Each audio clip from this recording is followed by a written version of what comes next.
Assalamualaikum warahmatullahi wabarakatuh.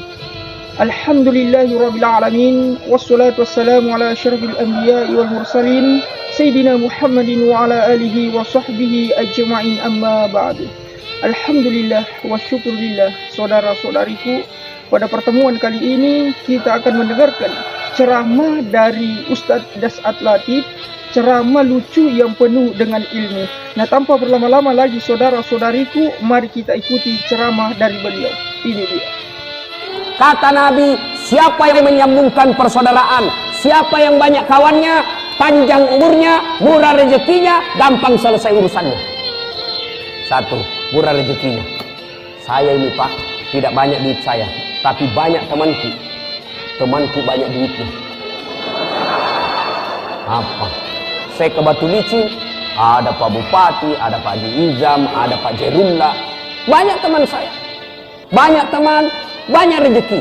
Di Makassar itu hampir tidak pernah laku duit saya. Begitu saya ke pasar Potere, pasar tradisional, saya baru turun dari mobil, ada yang berteriak, "Assalamualaikum Ustaz." Dalam hatiku aman dan terkendali. Aman lagi. Ada isi ikan, telur, sayur. Saya bilang, "Berapa Pak Haji?" "Nggak usah Ustaz." "Ah, nggak enak, masih pagi-pagi." "Nggak usah, ikhlas Ustaz, wallahi ikhlas." Dalam hatiku, memang itu yang kutunggu. Ayo, banyak teman, murah rezeki. Bapak-bapak di sini nih, berdoa siang malam di masjid, sholat tahajud tiap hari. Ya Allah, bukakan pintu rezeki saya.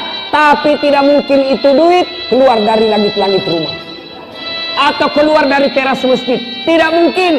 Tapi rezeki dari mana? Dari tangan sesama manusia. Maknanya, makin banyak teman, makin banyak tangan yang antar itu duit.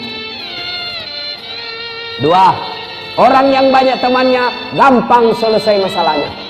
Saya pergi ke kantor kecamatan, baru saya parkir mobil, CCTV sudah lihat mobil saya, keluar Pak Camat. "Assalamualaikum Pak Ustaz." "Waalaikumsalam. Mana kabar Ustaz?" "Alhamdulillah baik-baik." "Ada apa ini Ustaz?" "Saya mau ngurus KTP Pak Camat." Dipanggil stafnya, uruskan cepat KTP-nya Pak Ustaz." "Hah? Jangan kau minta-minta uang, ha? Dosa kau kalau uang Ustaz kau makan." Selesai urusan. Lalu apa kata Pak Camat? "Pak Ustadz, foto, pulang. Nanti staf saya bawa ke rumah." Selesai urusan. Banyak teman, gampang selesai urusan. Yang ketiga, banyak teman, panjang umur.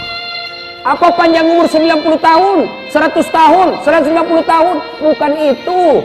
Panjang umur maknanya, meskipun sudah jadi arwah, meskipun sudah dikubur, tapi karena banyak temannya yang senangi, masih orang doakan. Itulah yang disebut panjang umur. Kalau cuma satu teman meninggal, teman kita, tak ada lagi yang doakan. Ya, banyak teman, panjang umurnya. Yang keempat, banyak teman, gampang menang pilkada. Kalau kada ada teman, siapa yang mencoblos? Ya. Nah, sekarang yang keempat. Kalau sudah terlanjur bermusuhan Ustaz, sudah terlanjur kita baku di kantor, macam mana cara menyelesaikannya Ustaz? Satu, sedekah. Ibu punya salah sama saya, menyakiti perasaan saya, lalu ibu telepon, "Ustaz, berapa nomor rekening kian?" Langsung saya bilang, "Saya maafkan dosa-dosanya ibu, segeralah transfer ibu." Berarti sedekah itu obat efektif menyambungkan persaudaraan. Dan demi Allah, tidak ada orang bangkrut gara-gara sedekah. Dan demi Allah, orang yang rajin sedekah, panjang umurnya, tertolak dari bala bencana. Maka orang-orang dulu itu, orang-orang Bugis, kalau dia mau kasih turun perahunya, dia tolak bala. Kalau dia mau buka warung, tolak bala. Kalau dia mau naik rumah baru, tolak bala. Tolak balanya apa? Dia undang guru, dia kasih makan. Kenapa? Dulu belum kenal honor amplop.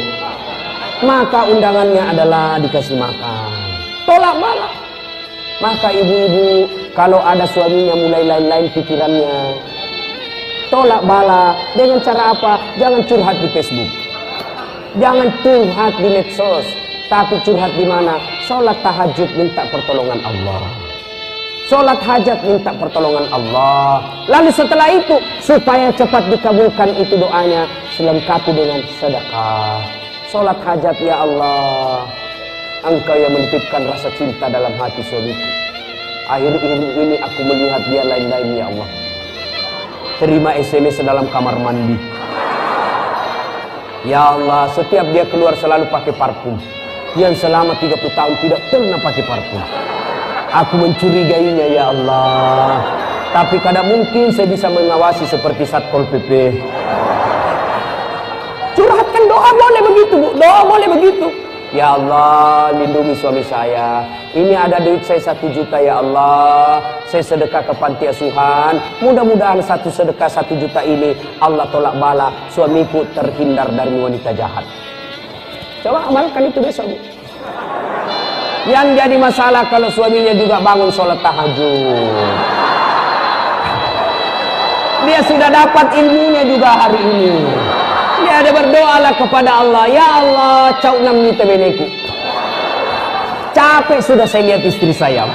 Ngamuk saja, ya Allah. Tambah naik juga berat badannya, ya Allah.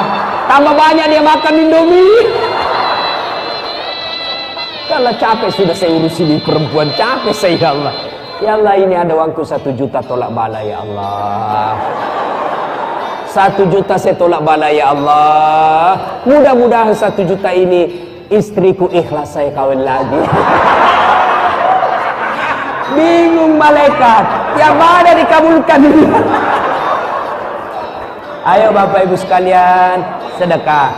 Ini adik-adik nih yang masih muda-muda, bapak-bapak yang masih muda, mau naik pangkat, mau naik karirnya baik, tidak usah cari muka sama Pak Bupati atau Wakil Bupati, maka cari mukalah kepada Allah. Dengan cara apa? Sedekah. Demi Allah Pak, tidak ada orang bangkrut gara-gara sedekah. Ada di sini asam urat, kolesterol, ginjal, lemak, maka obati dengan sedekah. Jangan cuma datang ke dokter. Dokter bukan dia menyembuhkan kita. Kalau dokter menyembuhkan kita, maka tidak ada dokter yang sakit. Maka yang menyembuhkan kita Allah melalui tangan dokter. Tapi tidak mungkin Allah sembuhkan meskipun dokter kita datangi ahli cak. Kalau Allah tidak izinkan tidak sembuh. Gimana supaya Allah sembuhkan penyakit kita? Salah satu diantaranya adalah sedekah. Maka sebelum ke dokter, sedekah dulu, baru ke dokter. Jangan langsung ke dokter, tidak pernah ke Allah dan sedekah. Saya sampai detik ini Pak, belum pernah saya ketemu dokter yang hebat. Kenapa? Begitu saya ke dokter, saya juga yang kasih tahu penyakitku. Assalamualaikum Ustaz. Waalaikumsalam dok. Dia bilang Pak dokter, mana kabar Ustaz? Agak sakit-sakit saya ini Ustaz. Maksudnya, saya mencer-mencer ini dok. Kenapa bisa? Dalam hatiku, ya urusanmu, kenapa dokter? Maka mau cepat terkabul doa tolak bala, sedekah. Dan yang kedua, kalau sudah terlanjur putus persaudaraan, paling efektif setelah sedekah adalah bermaaf-maafan. Gimana cara bermaaf-maafan? Yang pertama, jangan lagi seperti cara kita selama ini, maaf lahir batin, dunia akhirat sengaja tidak sengaja, ujung rambut sampai ujung kaki. Masih baik kalau dia ketemu, tapi ini hanya melalui WhatsApp broadcast. Semua satu kantor langsung baca. Tidak begitu caranya. Gimana caranya Nabi? Satu, jabat tangannya. Ustaz, bagaimana kalau bukan muhrim? Imam Syafi'i mengatakan tidak boleh. Imam Ahmad selama tidak nafsu silahkan. Maka selama tidak nafsu silahkan jabat tangan. Kalau saya masih swiku di Unhas, saya tidak mau jabat tangan. Kenapa? Dia muda, saya juga masih muda. Dia cantik, saya gagal. Masa Ustadz nafsu sama cewek? Saya manusia biasa. Biar Ustadz kalau cewek cantik, hilang juga imannya. Maka saya waspada, saya cuma begini. Iya dek, maaf lahir batin. Kalau perempuan ibu-ibu menjadi standing, usia 50-60 tahun, sudah bau minyak gosok, bau bawang putih, saya jabat tangan dua-dua. Iya bunda. Kenapa? Tidak mungkin saya nafsu sama ibu-ibu 70 tahun. Ya enggak tahulah kalau ibu yang nafsu sama saya. Dua, setelah jabat tangannya, pandang matanya. Tolong para pejabat, kalau datang anak buah kita kasihan ke rumah, jabat tanganlah dengan sesempurna mungkin. Mereka sudah tinggalkan rumah, jauh-jauh kasihan naik speedboat, naik motor datang dengan anak istrinya, motornya pun motor cicilan. Di jalan kempes bannya, datang ke rumah karena menghargai bupati dan pimpinannya. Jabat tangan kadangkala kita pimpinan, jabat tangan sambil terima telepon. Oh ya, dari mana? Ya besok kita ketemu. Itu tidak akhlak. Simpan dulu HP, hargai orang yang jabat tangan. Nabi katakan pandang matanya dan senyum. Jangan pandang matanya kasih bola. Tidak begitu. Senyum kocappo. Yang keempat, salawat kepada Nabi. Allahumma shalli ala Sayyidina Muhammad wa ala ali Sayyidina Muhammad. Dan yang kelima yang paling penting, sebut judulnya dosa. Pak Bupati, kenapa deh? Pernah dulu ada hilang komputer di ruangan. Dia enggak tahu siapa yang curi, itu kurang ngajar. Dia bilang, maafkan saya Pak, saya hilap. Maksudnya, saya ngambil Pak. Ah, kau rupanya ngambil lah. Oke, saya maafkan kau, tapi kasih kembali dulu. Maaf tidak sah selama barang masih diambil. Maka bapak-bapak yang pernah mengambil inventaris kantor, kasih kembali besok.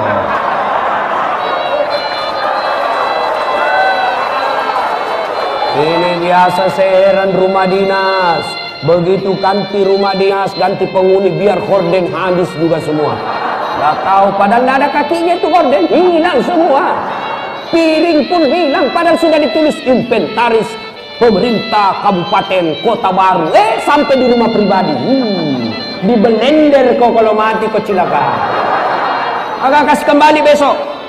Yang pernah ngambil kertas, yang pernah ngambil print, semen, atap, kayu, kembalikan besok. Jangan ketawa, saya serius ini.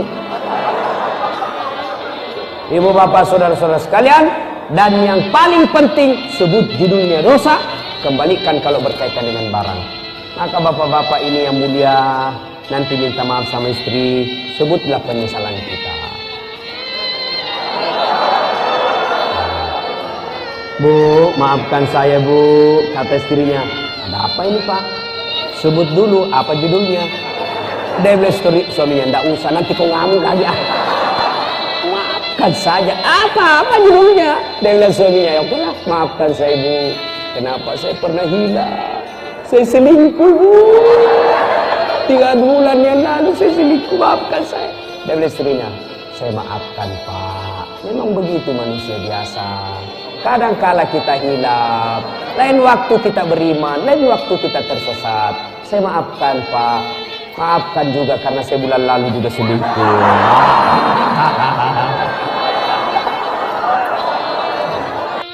Kata Nabi, siapa yang menyambungkan persaudaraan, siapa yang banyak kawannya, panjang umurnya, murah rezekinya, gampang selesai urusannya.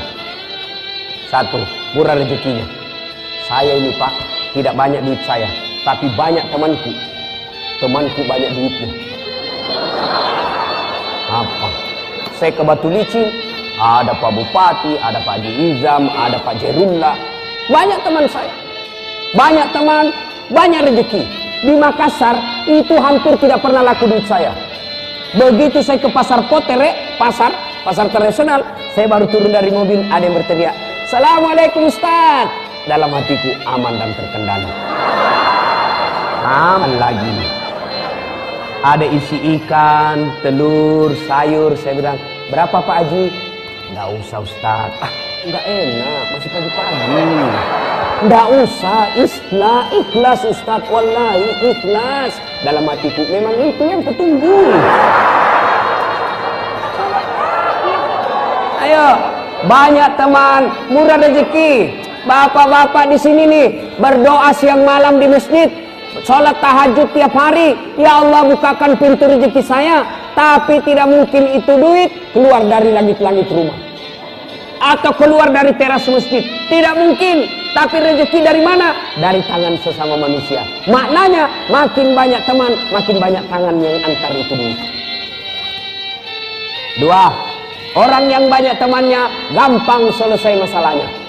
Saya pergi ke kantor kecamatan, Baru saya parkir mobil, CCTV sudah lihat mobil saya, keluar Pak Camat. Assalamualaikum Pak Ustadz. Waalaikumsalam. Mana kabar Ustadz? Alhamdulillah baik-baik. Ada apa ini Ustadz? Saya mau ngurus KTP Pak Camat. Dipanggil stafnya. Uruskan cepat KTP-nya Pak Ustadz. Hah? Jangan kau minta-minta uang, ha? Dosa kau kalau uang Ustadz kau makan. Selesai urusan. Lalu apa kata Pak Camat? Pak Ustadz, foto, pulang. Nanti staf saya bawa ke rumah. Selesai urusan. Banyak teman, gampang selesai urusan. Yang ketiga, banyak teman, panjang umur. Apa panjang umur 90 tahun, 100 tahun, 190 tahun? Bukan itu. Panjang umur maknanya, meskipun sudah jadi arwah, meskipun sudah dikubur, tapi karena banyak temannya yang senangi, masih orang doakan. Itulah yang disebut panjang umur. Kalau cuma satu teman, meninggal teman kita, tak ada lagi yang doakan. Ya, banyak teman, panjang umurnya. Yang keempat, banyak teman, gampang menang pilkada. Kalau kada ada teman, siapa yang mencoblos? Ya. Nah, sekarang yang keempat. Kalau sudah terlanjur bermusuhan Ustaz, sudah terlanjur kita baku ngombein di kantor. Macam mana cara menyelesaikannya Ustaz? Satu, sedekah. Ibu punya salah sama saya, menyakiti perasaan saya. Lalu ibu telepon, Ustaz, berapa nomor rekening kian? Langsung saya bilang, saya maafkan dosa-dosanya ibu. Segeralah transfer ibu. Berarti sedekah itu obat efektif menyambungkan persaudaraan. Dan demi Allah, tidak ada orang bangkrut gara-gara sedekah. Dan demi Allah, orang yang rajin sedekah, panjang umurnya, tertolak dari balak bencana. Maka orang-orang dulu itu, orang-orang Bugis, kalau dia mau kasih turun perahunya, dia tolak bala. Kalau dia mau buka warung, tolak bala. Kalau dia mau naik rumah baru, tolak bala. Tolak balanya apa? Dia undang guru, dia kasih makan. Kenapa? Dulu belum kenal honor amplop. Maka undangannya adalah dikasih makan. Tolak bala. Maka ibu-ibu, kalau ada suaminya mulai lain-lain pikirannya, tolak bala. Dengan cara apa? Jangan curhat di Facebook. Jangan curhat di medsos, tapi curhat di mana? Sholat tahajud minta pertolongan Allah. Sholat hajat minta pertolongan Allah. Lalu setelah itu, supaya cepat dikabulkan itu doanya, selengkapi dengan sedekah. Sholat hajat, ya Allah, Engkau yang menitipkan rasa cinta dalam hati suamiku. Akhir-akhir ini aku melihat dia lain-lain, ya Allah. Terima SMS dalam kamar mandi. Ya Allah, setiap dia keluar selalu pakai parfum. Yang selama 30 tahun tidak pernah pakai parfum. Aku mencurigainya, ya Allah. Tapi kadang mungkin saya bisa mengawasi seperti Satpol PP. Curhatkan doa boleh begitu, Bu. Doa boleh begitu. Ya Allah, lindungi suami saya. Ini ada duit saya 1 juta, ya Allah. Saya sedekah ke panti asuhan. Mudah-mudahan satu sedekah 1 juta ini Allah tolak bala, suamiku terhindar dari wanita jahat. Coba amalkan itu besok. Yang jadi masalah kalau suaminya juga bangun sholat tahajud. Dia sudah dapat ilmunya juga hari ini. Dia ada berdoalah kepada Allah. Ya Allah, cau nam ni tebeneku. Capek sudah saya lihat istri saya. Ngamuk saja, ya Allah. Tambah naik juga berat badannya, ya Allah. Tambah banyak dia makan Indomie. Kalau capek sudah saya urusin perempuan, capek saya, ya Allah. Ya Allah, ini ada uangku 1 juta tolak bala, ya Allah. 1 juta saya tolak bala, ya Allah. Mudah-mudahan 1 juta ini istriku ikhlas saya kawin lagi. Bingung malaikat, yang mana dikabulkan ini? Ayo Bapak Ibu sekalian, sedekah. Ini adik-adik nih yang masih muda-muda, bapak-bapak yang masih muda, mau naik pangkat, mau naik karirnya baik, tidak usah cari muka sama Pak Bupati atau Wakil Bupati, maka cari mukalah kepada Allah. Dengan cara apa? Sedekah. Demi Allah Pak, tidak ada orang bangkrut gara-gara sedekah. Ada di sini asam urat, kolesterol, ginjal, lemak, maka obati dengan sedekah. Jangan cuma datang ke dokter. Dokter bukan dia menyembuhkan kita. Kalau dokter menyembuhkan kita, maka tidak ada dokter yang sakit. Maka yang menyembuhkan kita Allah melalui tangan dokter. Tapi tidak mungkin Allah sembuhkan meskipun dokter kita datangi ahli kalau Allah tidak izinkan tidak sembuh. Gimana supaya Allah sembuhkan penyakit kita? Salah satu diantaranya adalah sedekah. Maka sebelum ke dokter, sedekah dulu, baru ke dokter. Jangan langsung ke dokter, tidak pernah ke Allah dan sedekah. Saya sampai detik ini Pak, belum pernah saya ketemu dokter yang hebat. Kenapa? Begitu saya ke dokter, saya juga yang kasih tahu penyakitku. Assalamualaikum Ustaz. Waalaikumsalam dok. Dia bilang Pak dokter, mana kabar Ustaz? Agak sakit-sakit saya ini Ustaz. Maksudnya, saya mencer-mencer ini dok. Kenapa bisa? Dalam hatiku, ya urusanmu, kenapa dokter? Maka mau cepat terkabul doa tolak bala, sedekah. Dan yang kedua, kalau sudah terlanjur putus persaudaraan, paling efektif setelah sedekah adalah bermaaf-maafan. Gimana cara bermaaf-maafan? Yang pertama, jangan lagi seperti cara kita selama ini, maaf lahir batin, dunia akhirat sengaja tidak sengaja, ujung rambut sampai ujung kaki. Masih baik kalau dia ketemu, tapi ini hanya melalui WhatsApp broadcast. Semua satu kantor langsung baca. Tidak begitu caranya. Gimana caranya Nabi? Satu, jabat tangannya. Ustaz, bagaimana kalau bukan muhrim? Imam Syafi'i mengatakan tidak boleh, Imam Ahmad selama tidak nafsu silahkan. Maka selama tidak nafsu silahkan jabat tangan. Kalau saya masih swiku di Unhas, saya tidak mau jabat tangan. Kenapa? Dia muda, saya juga masih muda. Dia cantik, saya gagal. Masa Ustadz nafsu sama cewek? Saya manusia biasa. Biar Ustadz kalau cewek cantik, hilang juga imannya. Maka saya waspada, saya cuma begini. Iya dek, maaf lahir batin. Kalau perempuan ibu-ibu menjadi stalim, usia 50-60 tahun, sudah bau minyak gosok, bau bawang putih, saya jabat tangan dua-dua. Ya bunda. Kenapa? Tidak mungkin saya nafsu sama ibu-ibu 70 tahun. Ya enggak tahulah kalau ibu yang nafsu sama saya. Dua, setelah jabat tangannya, pandang matanya.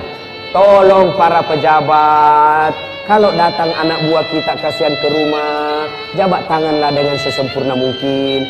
Mereka sudah tinggalkan rumah, jauh-jauh kasihan naik speedboat, naik motor datang dengan anak istrinya, motornya pun motor cicilan, di jalan kempes bannya, datang ke rumah karena menghargai bupati dan pimpinannya. Jabat tangan kadang-kala kita pimpinan jabat tangan sambil terima telepon. Oh ya, dari mana? Ya besok kita ketemu. Itu tidak akhlak. Simpan dulu HP, hargai orang yang jabat tangan. Nabi katakan pandang matanya dan senyum. Jangan pandang matanya kasih bola. Tidak begitu. Senyum kocap po. Yang keempat, salawat kepada Nabi. Allahumma shalli ala Sayyidina Muhammad wa ala ali Sayyidina Muhammad. Dan yang kelima yang paling penting, sebut judulnya dosa. Pak Bupati, kenapa deh? Pernah dulu ada hilang komputer di ruangan. Dia enggak tahu siapa yang curi, itu kurang ngajar. Dia bilang maafkan saya Pak, saya hilap. Maksudnya saya ngambil Pak. Ah, kau rupanya ngambil lah. Oke, saya maafkan kau, tapi kasih kembali dulu. Maaf tidak sah selama barang masih diambil. Maka bapak-bapak yang pernah mengambil inventaris kantor, kasih kembali besok.